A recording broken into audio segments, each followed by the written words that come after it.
The Rolling Stones once sang, "You can't always get what you want, but sometimes you might find you get what you need." The corollary to that is sometimes you get more than you expected, only to find it's not really what you want.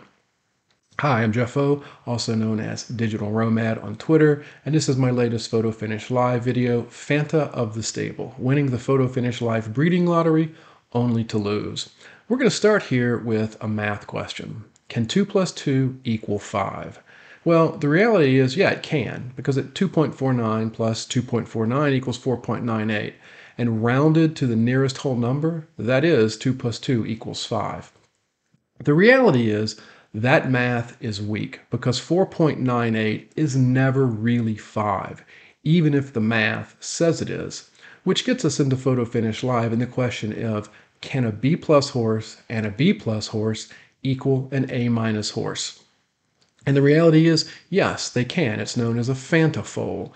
That is a horse that is greater than its parents' combined traits. So yeah, you can get two supposedly inferior horses, B plus and B plus, equaling out to an A minus foal, a better grade foal. And it happens across. I mean, you can see A plus and A plus equal an S minus. So you can get these Fanta foals that pop out of the breeding process. And I know a lot of people are excited by that. A lot of breeders, they'll put together these two horses and out pops this Fanta foal that has a better grade. Where the reality is not necessarily the best thing to happen to you. I know there's this idea that better is better. I don't necessarily agree that that is actually the case when it comes to Fanta foals, and let me explain to you why.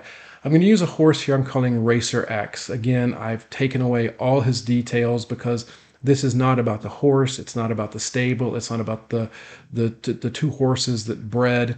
It's not about the choices that were made by the owners who did the breeding. I'm not trying to single anybody out or any horse out. This is really just sort of an educational exercise to understand the challenges when you end up with a Fanta foal. So we're going to go with Racer X. He is an A minus stallion who came out of B plus mom and a B plus dad. This is his bloodline. So you can see these two B pluses have generated an A minus horse. And if you're a breeder and you see that, you think, hey, great, I got an A minus horse. And to a degree, it probably is okay because you might be able to sell an A minus horse, an A minus foal for more than you would get for, say, a B plus foal. You can see his stats, though, aren't very good. He's been in 39 races and he's been to the podium just 13% of the time. So it's not like this is a fantastic racehorse. He was a Fanta foal, A minus, but he hasn't really produced the wins that you would hope he might produce. And it raises questions like, well, how does this happen? How do you end up with this situation? And it goes back to the bloodline. I talk about the bloodline a lot recently. I've spent a lot of time beginning to look at bloodline to understand the horses I own better. And that's where I come across these examples of where things are not so great when you are when you're buying a horse, racing horses, and trying to understand where you should be racing horses. This is a really good example of it. So we have this B plus mom, B plus dad, and these are the statistics, the attributes that mom and dad share for start, speed, stamina, and finish, which defines how a horse is going to function on the track, how he's going to operate on the track, perform on the track, actually, is what I should say. So you can see that dad is a B plus, A minus, B plus, and mom is an A minus, A minus, A minus, B plus. And when you combine all those together, those are the stats you get: A minus-ish, A minus, B plus, and B plus. And to achieve that, it's basically, I'm assuming, that the shared traits that go into the digital DNA that became Racer X are shared 50-50 by mom and dad. I don't know the internal coding that the devs have built into this, so the best I can do is assume a 50-50 split, even though it's probably not a 50-50 split. It's the best we can do when we are gauging these horses, is to sort of make that basic assumption across all of our research. So when you make that basic assumption with mom and dad, you end up with a horse, their offspring, that should be a B plus. But Racer X is an A minus. He's a Fanta fold. He stepped up a grade. But what that tells me is we have an A grade horse, an A minus grade horse, I should say, with below grade attributes. He's an A minus horse racing as though he's a B plus. Or better said, he's a B plus horse who's pretending to be an A minus in the races. And that's going to be a challenge because it means that he is racing from behind. He's racing against true A minus horses and A horses and A plus horses in the A grades that he's racing in, but he's racing with B plus attributes. And that's going to be a real challenge to get onto the podium. So when you look at the individual races, the race types that exist, you're talking about these short tracks, the sprint races. You're talking about the middle distance races, and the long furlong races. As I've showed in a previous video, when you begin to start combining the two sequential attributes, you get a feel for how a horse should perform in each of the distances. So start and speed are the two that are most important to short distance races, to the sprints. So here he is an A minus-ish horse going into an A minus horse. And that might seem okay. I mean, it's an improvement. He's getting better. But the problem is he's racing against other A minus horses, and he's already A minus-ish. He's not even a full A minus when he's starting out, and he's just now getting up to A minus by the time the short race is over. So even though it's an improvement for him, he's probably not going to do well against true A minus horses. When we move on to the middle ground, the middle races, he is in decline actually. He's going from A minus back down to his real grade of B plus, so he's probably going to fare pretty poorly against true A minus horses in middle distance races.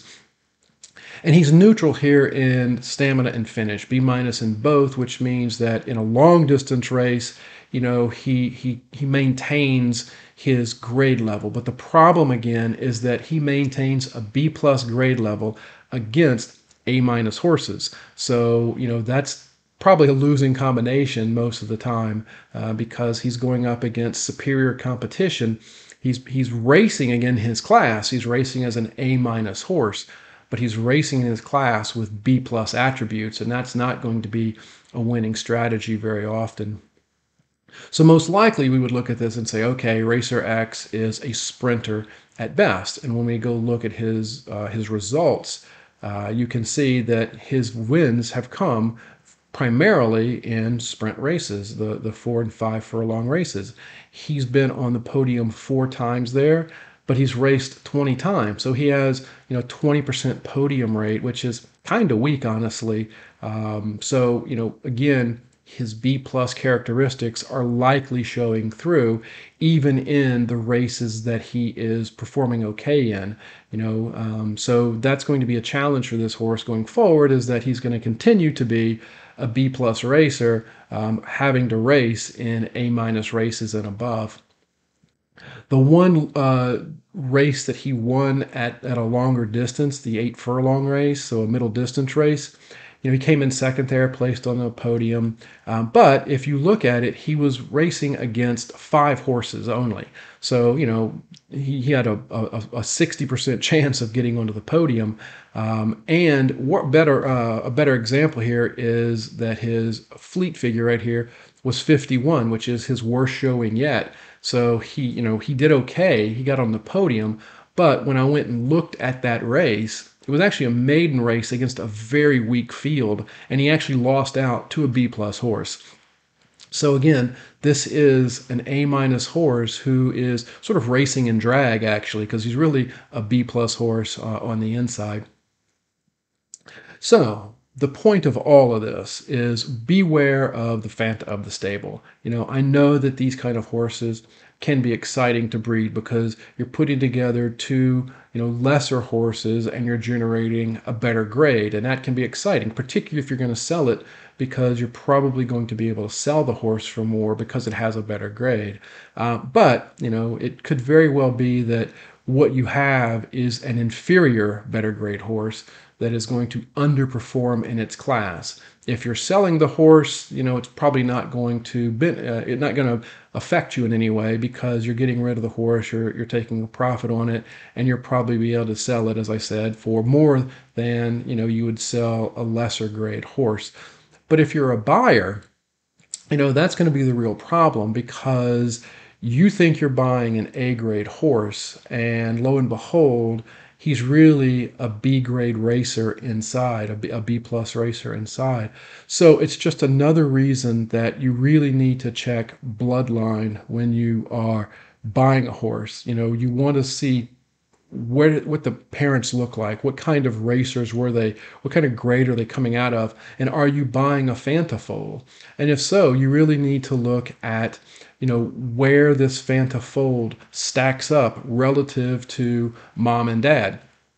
Have mom and dad really created a superior racehorse, or have mom and dad created a horse that is a higher grade, but it has the internal attributes of a lower grade horse? And if that's the case, then you're going to be buying a horse that is very likely not going to do as well as you might hope in his graded class. I actually put together a previous video on this, on bloodlines. Does history repeat or rhyme, using bloodline to gauge a new 2-year-old in Photo Finish Live. So if you go back and look at my YouTube channel, you'll see that there, and then you can use that to understand how to go through and grade horses based on their bloodline and combine bloodlines to figure out, sort of the internal attributes of the horse you own or the horse you're looking to buy. Hope all that's helpful. I hope you see Fanta foals in a different light now and understand that sometimes they can be not what you would hope they would be. They can be a weaker racehorse, sort of a sheep in wolf's clothing, actually, to sort of turn a phrase there. And with that, I will say, see you on the podium.